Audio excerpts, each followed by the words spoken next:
The locomotive groaned, a beast of steam and iron, sighing black breath against the bleached canvas of the sky. Dust, fine as milled flour, coated everything in the raw settlement of Redemption Gulch, the splintered boards of the platform, the hopeful, false fronts of the few lean buildings, and the woman who swayed precariously near the edge. Her belly, round and full beneath a faded calico dress, was the most substantial thing about her.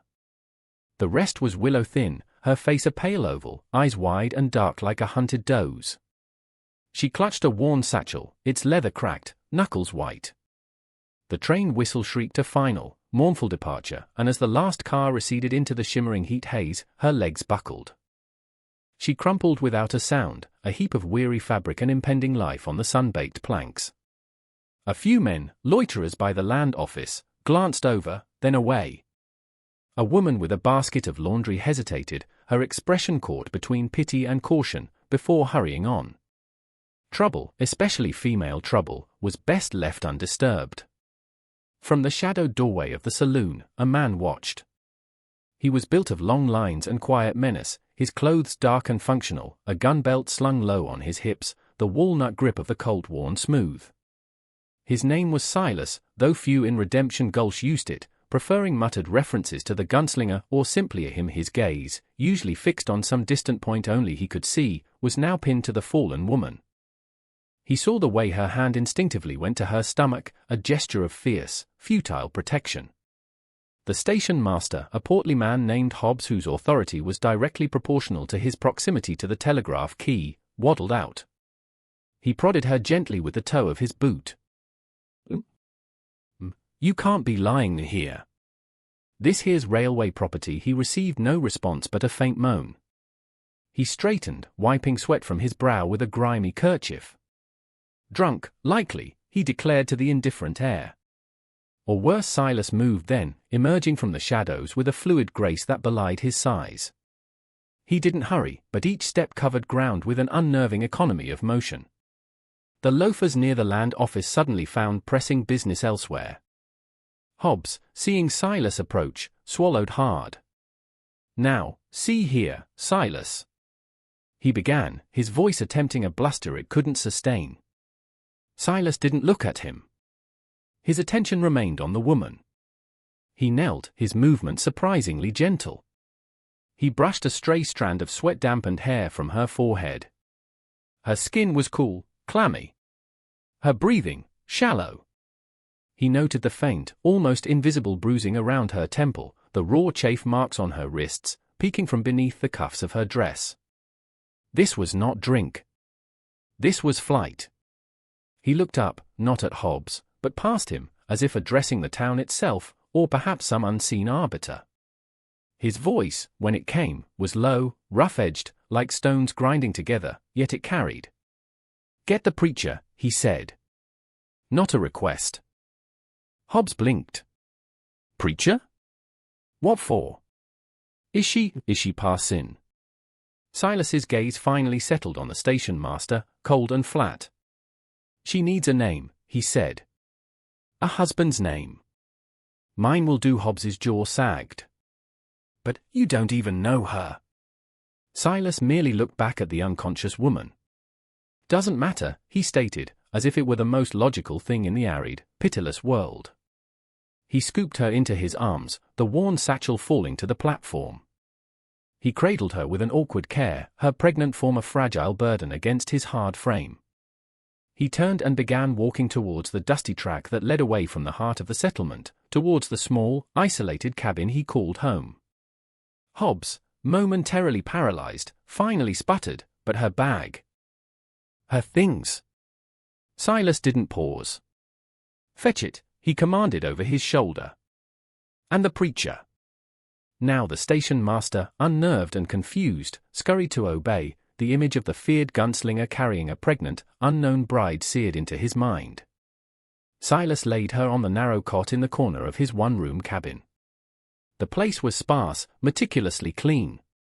A rough-hewn table and 2 chairs, a cold wood stove, a shelf with a few tins and a worn Bible he never opened. The air smelled of dry wood, old leather, and solitude.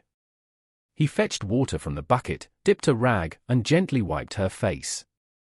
Her eyelids fluttered, a soft sigh escaping her lips, but she didn't wake. He noted the tremor in her hands, even in unconsciousness. The preacher, a nervous young man named Elijah Hale, arrived an hour later, escorted by a still flustered Hobbs, who deposited her satchel by the door and quickly retreated. Hale clutched his own Bible, his gaze darting from the unconscious woman to the stoic gunslinger. "Silas," he began, his voice thin. Mr. Hobbs explained, "A most unusual situation." Silas merely nodded towards the woman. "She needs the rites. Now, but her name? Does she consent?" Hale pressed, his duty warring with his distinct fear of the man before him. Silas's eyes, the color of a winter sky, met his. "Her consent is she's alive and needs shelter. My name will give her that. The rest is between her and God." He spoke as if the matter was settled, a pronouncement rather than a discussion. "As for her name, call her bride." The irony, if he intended any, was lost in the grim set of his jaw.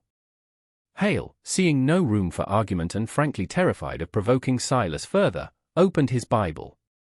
The ceremony was a hurried, whispered affair. Silas stood beside the cot, his shadow falling over the woman. He made the necessary responses in a low monotone, his gaze fixed on her still face. When Hale asked for the ring, Silas produced a simple, unadorned band of what looked like hammered iron, something he might have fashioned himself, or perhaps it was a relic from a life long past. He slid it onto her finger. It was too large, but it stayed. "I now pronounce you man and wife," Hale concluded, his voice barely audible. He closed his Bible with a snap, eager to depart. "May God have mercy on this union." Silas offered no amen, he simply gave a curt nod. "You can go." Hale needed no second invitation. He practically fled, leaving Silas alone with the woman who was now, by frontier law and the reluctant word of God, his wife. She stirred as the door closed, her eyes opening slowly, unfocused. She tried to sit up, a small cry of pain and confusion escaping her. Silas was there, a dipper of water in his hand. "Easy," he said, his voice softer than before, though still gruff. He supported her head, helped her sip. Her eyes, wide and dark, searched his face, filled with a primal fear. She saw the gun, the hard lines of his face, the unfamiliar room. Her hand went to her belly, then to the strange, cold metal on her finger. Panic flickered. "Who or where?" Silas pulled back slightly, giving her space. "You're safe," he said. It was the only reassurance he offered. He didn't tell her they were married. He didn't ask her name. He simply stated a fact, or perhaps a promise. He set the dipper on the table. "Rest now." He moved to the far side of the cabin, near the cold stove, and began to check the action of his Colt, the rhythmic clicks of the cylinder filling the charged silence. She watched him, her heart pounding, 1,000 questions unspoken, 1,000 fears churning within her. Trapped. Again. But this time, the cage felt different, its bars forged of something she couldn't yet name. The first days unfolded in a tapestry of silence, broken only by the mundane sounds of survival. The creak of the cabin door as Silas came and went, the crackle of kindling as he started the morning fire in the stove, the distant cry of a hawk. She, who still had no name in this place beyond the bride whispered in a hurried ceremony she barely recalled, remained mostly on the cot. Her body ached with a profound weariness, the ordeal of her journey and collapse taking its toll. She watched Silas. He moved with a purpose that was almost unnerving, every action stripped to its essentials. He hunted, returning with rabbits or a brace of quail, which he cleaned with swift, practiced hands outside the cabin. He chopped wood, the rhythmic thud of the axe a steady beat in the otherwise quiet landscape. He spoke little, and when he did, his words were practical, direct. Water's fresh in the bucket, stews on the stove. When you've a mind for it, he never asked about her past, her journey, or the child she carried. He never mentioned the bizarre ceremony that had bound them. He treated her with a detached sort of care, like a wounded animal he'd taken in, unsure if it would bite or simply perish. She, in turn, observed him with a mixture of fear and a slowly dawning, grudging respect for his capability. The townsfolk clearly feared him, she'd seen it in the station master's eyes, in the way the preacher had scurried away. Yet, to her, he had offered no overt threat since that first moment of waking in his cabin. He left food for her, ensured the cabin was warm against the chill nights that began to creep into the high desert air. He slept on a bedroll on the floor near the door, a silent guardian or perhaps a captor, she couldn't yet decide which. Her satchel lay untouched where Hobbs had left it. One morning, feeling a fragile return of strength, she pushed herself to sit up properly. The cabin was empty, Silas was likely out hunting or checking traps. She swung her legs over the side of the cot, her feet touching the cool, swept earth floor. Slowly, she made her way to the small stove. There was leftover stew in the pot. She found a tin plate and spoon, her movement stiff. Eating felt like a monumental effort, but she knew she had to, for the baby. Later, she took the rag Silas used for washing and a sliver of harsh soap she found on a small shelf and washed her face and hands in the basin. It was a small act of normalcy in a profoundly abnormal situation. When Silas returned, he found her sitting in one of the two chairs at the table, her hands clasped in her lap. He paused in the doorway, his expression unreadable. He carried 2 rabbits, which he hung from a nail outside. He entered, placed his rifle in the corner, and went to the water bucket, drinking deeply from the dipper. He didn't comment on her being up. The silence stretched, taut but not, for the first time, entirely hostile. She looked at her hands, at the heavy iron ring on her finger. It felt alien, a brand. "Thank you," she whispered, the words barely audible. For the food, Silas glanced at her, then away, towards the single small window that looked out onto the unforgiving landscape. "You need to eat," he said, his voice flat. It wasn't kindness, merely a statement of fact. But in the barren world she now inhabited, even a statement of fact from this man felt like a thin thread of something other than pure menace. She was still afraid, still lost, but a tiny, cautious seed of curiosity about the man who had claimed her without a word of introduction, who offered protection without a hint of gentleness, began to take root in the desolate soil of her fear. A week into their strange cohabitation, Silas indicated with a curt nod towards the door, "Need supplies from the store." It wasn't an invitation, more a statement of impending action in which she was, by circumstance, included. The thought of facing the town, of being seen with this man, sent a chill through her. But the cabin, for all its rudimentary shelter, was also a cage, and the prospect of seeing beyond its 4 walls, however fraught, pulled at her. She smoothed her worn dress, her hand instinctively resting on her belly. The walk to Redemption Gulch was slow, Silas moderating his long strides to her more encumbered pace. He walked slightly ahead, a silent bulwark against the world. As they entered the dusty main street, heads turned. Conversation ceased. The air grew thick with unspoken questions and judgments. She could feel the eyes on her, dissecting, speculating. She saw women whisper behind their hands, their expressions a mixture of pity, scorn, and morbid curiosity. Men paused in their work, their gazes lingering, assessing. Silas seemed oblivious, or perhaps impervious, to the attention. He moved through it like a stone through water, creating ripples but remaining unchanged. At Henderson's General Store, the proprietor, a wiry man with nervous eyes, became almost too solicitous, his deference to Silas bordering on fearful. "Morning, Silas." He bobbed his head, avoiding direct eye contact with either of them. Silas handed over a short list. Flour, salt, beans, coffee. As Henderson gathered the items, a group of rough-looking men who had been lounging by the Cracker Barrel watched her openly. One, a burly fellow with a stained beard and cruel eyes, smirked. "Well, now, Silas," he drawled, his voice loud enough to carry. "Didn't know you'd taken to collecting strays." "This one looks about ready to drop a litter," his companion snickered. She flinched, her face flushing with shame and anger. She felt a tremor of fear, the kind that had been her constant companion before him. Silas didn't turn. He didn't raise his voice.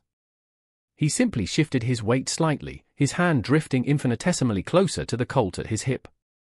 The movement was barely perceptible, yet it resonated through the store like a thunderclap. The burly man's smirk vanished. His eyes darted to Silas's hand, then back to his face, and the bravado drained from him. He suddenly found the pattern of the floorboards intensely interesting. His companions likewise fell silent. Henderson, pale and sweating, hurriedly finished sacking the goods. "That'll be all, Silas," he said, his voice a little shaky.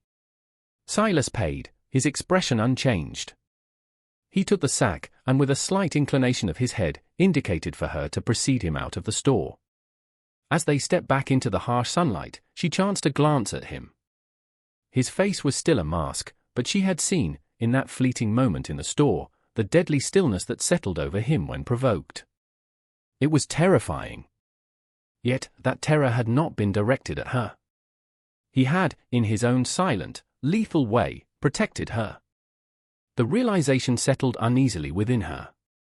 Later that night, a scream tore her from a fitful sleep. She sat bolt upright on the cot, heart hammering, the remnants of a nightmare clinging to her, faceless men, grasping hands, a sense of overwhelming dread. Silas was instantly awake, a dark shape detaching itself from the floor near the door. He didn't light the lamp, but she could feel his presence, alert and watchful. "Just our dream," she managed, her voice trembling. He said nothing for a long moment. "Then, the past stays in the past." It wasn't comforting, not exactly. It was a stark pronouncement, perhaps a warning, or maybe even a piece of hard-won wisdom from his own shadowed history. He returned to his bedroll. The silence resumed, but the dream, and his words, lingered, stirring the murky waters of her own unremembered traumas and her growing awareness of the complex, dangerous man who was now, inexplicably, her shield. The days shortened, the desert air growing crisp, carrying the scent of pine from the distant mountains. A routine, fragile and unspoken, had settled over the small cabin. She had taken to small tasks, mending one of Silas's spare shirts with thread and needle scrounged from her satchel, sweeping the packed earth floor with a makeshift broom of bound twigs, keeping the fire in the stove fed when he was out. He accepted her contributions without comment, but she noticed he left a slightly larger portion of game for their meals, or an extra blanket folded at the foot of her cot. One afternoon, as she was kneading a small batch of dough for flatbread, flour being one of their precious commodities, a sudden, sharp pain shot through her lower back, radiating around her belly. She gasped, her hands flying to her abdomen, dropping the dough onto the floured tabletop. She swayed, gripping the edge of the table for support. Silas, who had been oiling his rifle by the faint light of the window, was at her side in an instant. His usual impassivity was momentarily fractured by a flicker of something akin to concern in his eyes. "What is it?" he asked, his voice low and urgent. I don't know," she stammered, fear constricting her throat. A pain, strong. He guided her to the chair, his touch surprisingly steady on her arm. "Breathe," he instructed, his tone firm but not unkind. Slowly she tried to follow his instruction, fighting back a wave of panic. The pain subsided slightly, leaving her shaken and weak. He knelt before her, his gaze searching her face. "The child?" She nodded, unable to speak. He looked at her belly, then back at her. "Is it time?" His question was blunt, practical. I don't think so." "Not yet." It's too soon, but the fear in her voice betrayed her uncertainty. He remained there for a moment, his presence a solid, grounding force. Then he rose. "I'll fetch Martha Downs," he said. Martha Downs was the closest thing Redemption Gulch had to a midwife, an older woman known for her sharp tongue and capable hands.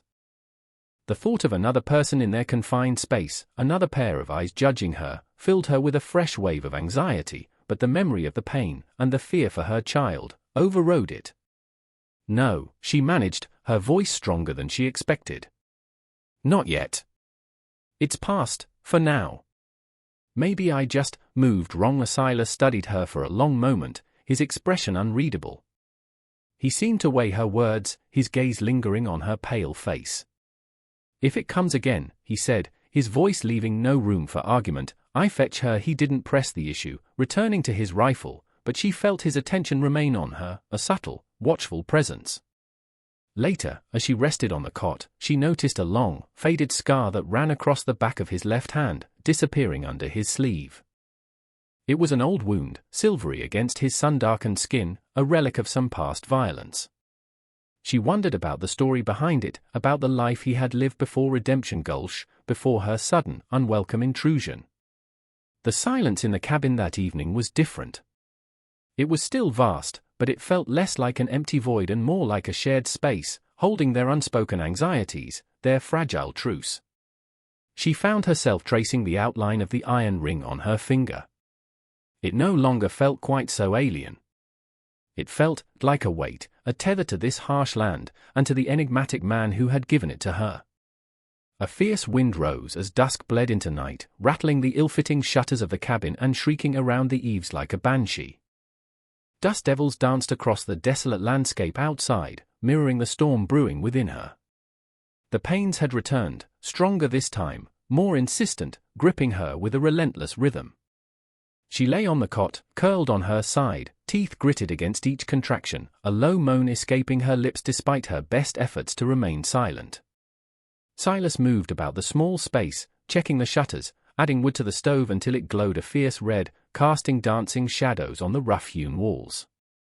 His movements were efficient, almost preternaturally calm in the face of the rising gale outside and the palpable tension within. He hadn't spoken of fetching Martha Downs again, perhaps sensing her resistance, or perhaps he knew, with some grim frontier instinct, that it was too late for that. The storm escalated, rain lashing against the cabin in sheets, the wind howling like a hungry wolf. Each gust seemed to coincide with a fresh wave of pain, pulling a choked cry from her.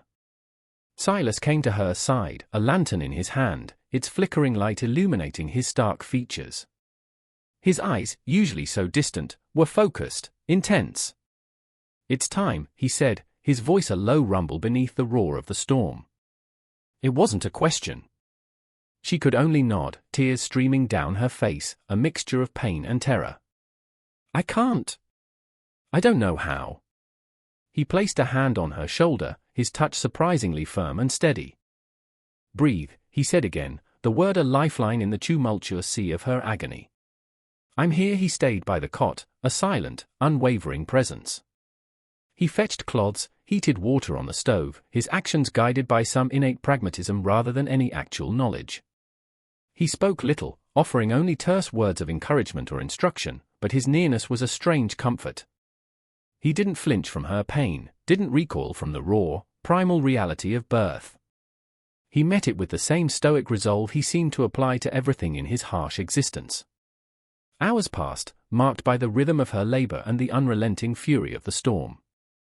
The small cabin became a crucible, the heat from the stove, the intensity of her struggle, the man's focused presence forging something new in the heart of the tempest. There were moments she thought she would break, that the pain would consume her entirely. But each time, Silas's gruff voice, or the steady pressure of his hand, pulled her back from the brink. He was an anchor in the maelstrom, his quiet strength a bulwark against the chaos threatening to overwhelm her. The wind shrieked its climax, and with a final, tearing cry, her body yielded. The storm outside seemed to pause, holding its breath, as a new sound, thin and wavering, pierced the sudden quiet within the cabin. The baby's first cry, frail yet insistent, cut through the exhausted silence that followed the storm's abatement and the final throes of labor. It was a sound of pure, unadulterated life, raw and demanding in the small, dim cabin. She lay back against the sweat-soaked pillow, boneless with fatigue, tears of relief and a profound, aching tenderness tracing paths through the grime on her cheeks. Through a haze of exhaustion, she saw Silas. He stood near the cot, the lantern light casting his face in stark relief. His usual impassivity was gone, replaced by an expression she couldn't quite decipher. It wasn't joy, not exactly. It was something deeper, more elemental, or, perhaps, mixed with a profound gravity, as if he'd witnessed a miracle he hadn't believed possible. He had wrapped the infant in a piece of clean, worn linen he'd produced from somewhere, his large, calloused hands surprisingly gentle as he cleared the tiny mouth and nose. He looked down at the small, squirming bundle, then his gaze lifted to meet hers. For a fleeting second, something vulnerable flickered in the depths of his eyes, a hint of a past sorrow or a long-buried hope, before the familiar mask of stoicism settled back into place. "A son," he said, his voice rougher than usual. He laid the swaddled baby beside her. The infant, small and perfect, nuzzled instinctively towards her warmth. She reached out a trembling hand, touching his soft cheek, a wave of fierce, protective love washing over her, so potent it almost stole her breath. Silas moved quietly, efficiently. He cleaned the worst of the aftermath, his movements economical, devoid of any awkwardness or distaste. He brought her a dipper of lukewarm water, sweetened with a precious spoonful of sugar, and helped her drink. He stoked the fire, ensuring the cabin remained warm against the pre-dawn chill that had settled in with the passing of the storm. He did these things without a word, his actions speaking a language of care that transcended the need for speech. Later, as a pale, watery light began to filter through the cabin's single window, she watched him. He sat at the table, cleaning his gun, his usual occupation. But there was a difference. His movements were less tense, his posture subtly altered. Every so often, his gaze would drift towards the cot, towards her and the sleeping child beside her. It was a protective, almost proprietary glance, the look of a man guarding something precious. The silence in the cabin was no longer empty. It was filled with the soft sounds of the baby's breathing, the quiet crackle of the fire, and a new, unspoken understanding that lay between them, fragile yet undeniably present. He had seen her at her most vulnerable, her most animalistic, and he had not turned away. He had shared in the miracle of birth, a stark contrast to the death he so readily dealt.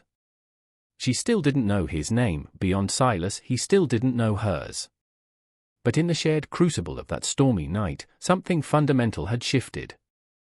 They were no longer just a gunslinger and a desperate woman thrown together by circumstance. They were bound by the arrival of this new life, a tiny, helpless being that depended on them both. The days that followed the birth settled into a new, quiet rhythm. The cabin, once a space of tense cohabitation, now held a fragile peace centered around the tiny infant. She, who the townsfolk still vaguely referred to as Silas's woman, focused all her returning strength on her son. She nursed him, changed him, held him close, marveling at his tiny fingers, the soft down of his hair. The world outside the cabin, with its judgments and dangers, receded, replaced by the immediate, overwhelming reality of motherhood. Silas continued his routines, hunting, chopping wood, maintaining his silent vigil. But there were subtle changes. He spoke more often, not in conversations, but in brief, practical offerings. Baby needs more wood for the fire, or saw some young nettles by the creek. Good for soup, make you strong. He would leave small offerings near the cot, a bird's feather, unusually bright, a smooth, creek-worn stone, a sprig of wild thyme whose scent filled the cabin. These were not gifts in the conventional sense, more like found objects, presented without comment, yet they felt like acknowledgments, connections to the world beyond their immediate survival. She noticed him watching them more, her and the baby. When he thought she wasn't looking, his gaze would soften almost imperceptibly as he observed his son sleeping in a makeshift cradle he'd fashioned from a shallow wooden crate. The fierce, protective aura that usually surrounded him seemed to extend now, encompassing the child, and by extension, her. One afternoon, as she was humming a half-forgotten lullaby to the baby, Silas entered, quieter than usual. He stood by the door for a moment, just watching. The silence stretched, but it was a comfortable, shared silence now, imbued with the quiet miracle of the new life between them. She looked up, meeting his eyes. The question that had hovered unspoken for weeks rose to her lips. Her name. His name. The basic currencies of identity, withheld for so long. She opened her mouth to speak, to bridge that final chasm of anonymity. But then, she hesitated. The unspoken understanding between them felt so profound, so deeply rooted in shared experience rather than words, that giving it voice almost felt like a betrayal, a lessening of its power. She closed her mouth, a faint smile touching her lips. He seemed to understand. He gave a slight, almost imperceptible nod, then turned to the stove, adding a log to the fire. Later that day, he returned from a trip to the distant creek not with game, but with a small, crudely carved wooden bird, its form simple but surprisingly evocative. he placed it on the edge of the cradle without a word and then busied himself with mending a piece of tack. She picked it up, her fingers tracing the knife marks. It was an uncharacteristic gesture, a clear sign of something shifting within him, a softening of the hard edges he presented to the world. The iron ring on her finger still felt heavy, but now it also felt like an anchor, a symbol of this strange, unexpected sanctuary she had found with this silent, watchful man and the child they now shared. The fragile piece of their isolated existence was shattered by a familiar shadow from her past. She had taken the baby out for a breath of crisp autumn air, staying close to the cabin, when she saw them, two riders cresting the low rise that overlooked Silas's small patch of land. Her blood ran cold. Even at this distance, she recognized the slump of the shoulders on one, the arrogant set of the head on the other. Jedediah and Caleb, men who had ridden with her deceased husband, men whose cruelty she knew intimately. They were the reason she had fled, the reason she had boarded that train with nothing but a satchel and a desperate hope. They reined in their horses, surveying the cabin. She saw Jedediah point, then Caleb's ugly laugh carried faintly on the wind. Panic, cold and sharp, pierced through her. She snatched up her son, clutching him tightly, and stumbled back towards the cabin door. Silas! Her voice was a choked whisper. He was inside, cleaning his rifle, a task he performed with ritualistic precision. He looked up, his eyes instantly alert at the terror in her tone. What is it? They're here, she gasped, her gaze darting towards the window. Men, from before, understanding dawned in his eyes, cold and immediate. He didn't ask for details. He didn't need them. The fear on her face, the way she clutched the child, told him everything. He moved with a swift, deadly grace, his rifle in hand. Stay inside, he commanded, his voice flat, devoid of emotion, but underscored with a chilling finality. Keep away from the window. He was out the door before she could protest, a dark silhouette against the pale sky. She hurried to the small, grimy window, her heart pounding, disobeying his instruction. She had to see. Jedediah and Caleb were dismounting, their demeanor swaggering, confident. They hadn't seen Silas yet. Well, look what we found, Jedediah called out, his voice coarse. Thought you could run forever, did you, Ilara? Abram wouldn't have liked that. Wouldn't have liked that at all, Ilara. Her name, spoken like a curse by this man from her nightmare past. She flinched, pressing herself further into the shadows of the cabin. Silas stepped out from the side of the cabin, moving into their line of sight. He didn't raise his rifle, just held it loosely at his side. But his presence alone was enough to stop Jedediah and Caleb in their tracks. Their bravado wavered. This ain't your concern, mister, Caleb sneered, though his eyes betrayed his unease. We're here for the woman.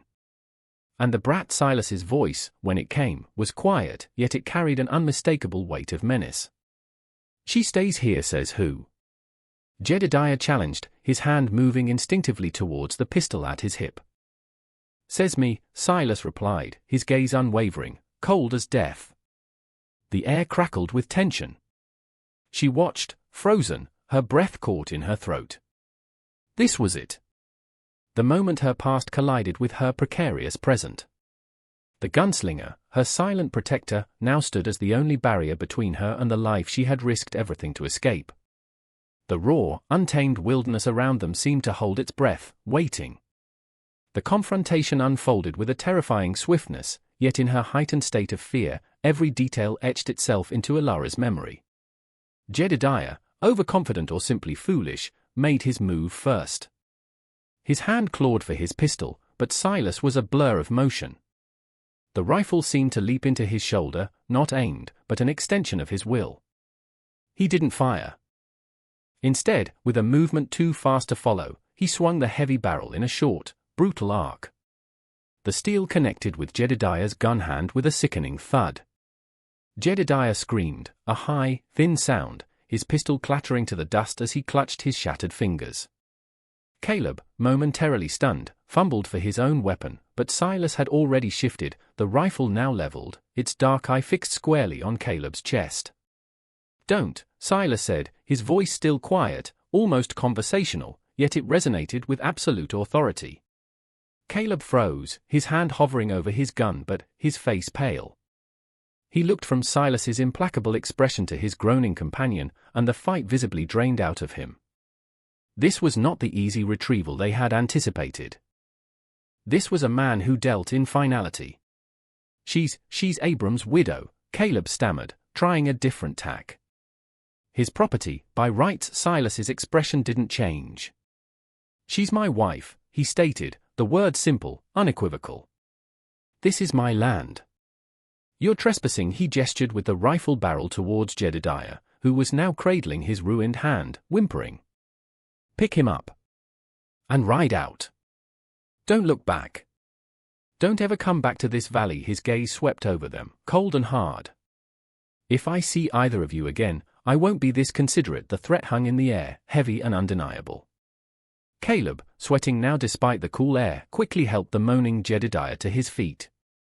They scrambled back onto their horses, clumsy in their haste and fear. Jedediah, his face contorted in pain, cast one last venomous look towards the cabin, towards Elara, but Silas took a half-step forward, and the man's gaze skittered away. They wheeled their horses and galloped off, not daring to look back, their retreat ignominious and swift. Silas watched them go, his stance unchanging, until they were small figures disappearing over the rise. Only then did he lower the rifle. He stood there for a long moment, a solitary figure against the vast, indifferent landscape, the wind tugging at his dark coat. Elara sagged against the rough wall of the cabin, relief washing over her in a dizzying wave, so potent it left her weak. Her son, disturbed by the tension, began to fuss in her arms. She soothed him, her own heart still hammering against her ribs. The danger had passed, at least for now. Silas had faced her past and turned it away, not with a blaze of gunfire as she might have once imagined a gunslinger would, but with a calculated, controlled display of readiness that was, in its own way, far more terrifying and effective. He had claimed her, not just with a hurried, anonymous ceremony, but with action, with a clear, undeniable declaration to the world. She belonged with him. She belonged to this new, fragile life they were building. Silas turned and walked back towards the cabin, his face still set in grim lines, but the immediate tension had eased from his shoulders. He paused at the doorway, his gaze finding Elara. She stood there, her son nestled against her, her eyes wide and filled with a tumult of emotions, gratitude, fear, and something new, something akin to awe. The silence stretched between them, no longer the silence of strangers, but one heavy with all that had just passed, and all that remained unspoken. He stepped inside, leaning the rifle against the wall. The small cabin, which had so recently felt like a cage, now seemed a sanctuary, defended by this quiet, formidable man. "They won't be back," he said.